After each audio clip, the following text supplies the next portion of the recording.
Hello friends, welcome to விஜயம் kitchen. இன்றைக்கி நம்ம செய்ய போகிறது உளுத்தங்களி.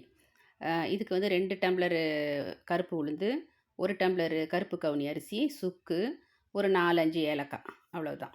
உளுத்தங்களி உடம்புக்கு ரொம்ப நல்லது, ஹெல்த்தியானது. வயசானவங்களும் சாப்பிட்லாம், சின்ன பசங்களுக்கும் கொடுக்கலாம். முதல்ல ஒரு வாணலை வச்சு அடுப்பில் வச்சு நல்லா காஞ்ச அப்புறம் அதில் இருக்கிற சாமானெல்லாம் கொட்டி நல்லா வாசனை வர வரைக்கும் வறுத்துக்கணும். ஒன்றாவும் கொட்டி வறுக்கலாம், இல்லை தனித்தனியாகவும் நீங்கள் வறுத்துக்கலாம். இதெல்லாம் அயன் சத்து அதிகம். அதுக்கப்புறம் ஒரு மிக்ஸி ஜாரில் ஆற வச்சு போட்டு நல்லா பவுடராக பொடி பண்ணிக்கோங்க. நல்லா ஆற வச்சுருங்க. ஆற வச்சுட்டு போட்டிங்கனாக்கா நல்லது. இதுக்கப்புறம் நல்லா பொடி பண்ண அப்புறம் இந்த மாதிரி பொடியான அப்புறம் ஒரு சல்லடையில் போட்டு நல்லா சலிச்சு வச்சுக்கோங்க. சலிச்சுட்டு ஒரு டப்பாவில் போட்டு வச்சிங்கனாக்கா 1 மாதத்துக்கு கூட உங்களுக்கு வரும். இந்த உளுத்தங்களி புள்ள பெற்றவங்களுக்கு, புள்ள உண்டானவங்களுக்கு, அதுக்கப்புறம் பெரிய பொண்ணானவங்களுக்கு, இடுப்பு வலி இருக்கிறவங்களுக்கு எல்லாருக்கும் ஹெல்த்தியான ஃபுட்டு. இடுப்புக்கு ரொம்ப வலுவு கொடுக்கும். இந்த டப்பாவில் போட்டு வச்சிட்டிங்கனாக்கா 1 மாதத்துக்கு. இதுக்கப்புறம் உளுத்தங்களிக்கு தேவையான பொருட்கள் வந்து நல்லெண்ணெய், வெல்லம், நம்ம அரைச்சி வச்ச மாவு. ஒரு பாத்திரத்தில் தண்ணி நல்லா கொதிக்க வச்சுட்டு வெல்லத்தை போடுங்க.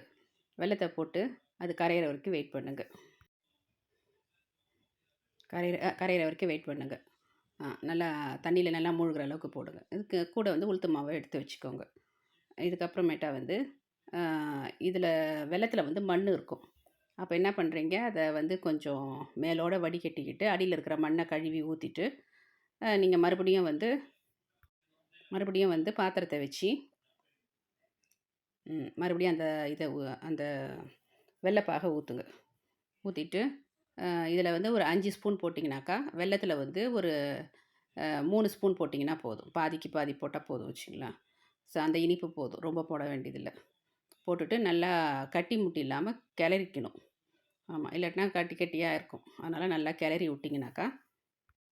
விட்டாக்கா உங்களுக்கு வந்து அந்த மாவு நல்லா வேவும் ப்ளஸ் வந்து நல்லா கட்டி முட்டி இல்லாமல் இருக்கும். நல்லா கொஞ்சம் சுண்டுற வரைக்கும் அப்படியே வைங்க. கொஞ்சம் சுண்டின அப்புறம் அதுக்கப்புறமேட்டா கொஞ்சம் நல்லெண்ணெய் ஊற்றுங்க. நல்லெண்ணெயை ஊற்றி மறுபடியும் கிண்டுங்க. அது நல்லா அல்வா பதத்துக்கு வரும். நல்லா கட்டியாக வரக்குள்ள மறுபடியும் இன்னும் கொஞ்சம் எண்ணெய் ஊற்றுங்க. எண்ணெய் ஊற்றிட்டு அதை நல்லா நல்லா அல்வா பதம் வந்த உடனே அதை நல்லா கிண்டி விட்டுக்கிட்டே இருங்க. அடுப்பை தீயை கொஞ்சம் சின்னதாக்கிடுங்க, இல்லாட்டினா மேலே தெரிக்கும். நல்லா மாவும் வேவணும் வச்சுங்களேன். அதுக்காக கொஞ்சம் தீயை சின்னதாக்கிடுங்க. பொறுமையாக இருந்தால் தான் நல்லா வேவும். இப்போ இதை ஒரு டப்பாவில் கொட்டி வச்சுக்கிட்டிங்கனாக்கா ஒரு 2 நாளைக்கு 3 நாளைக்கு வச்சு நீங்கள் சாப்பிடலாம். நீங்கள் ட்ரை பண்ணி பார்த்துட்டு எனக்கு கமெண்ட் பண்ணுங்கள், ஷேர் பண்ணுங்கள். தேங்க்யூ.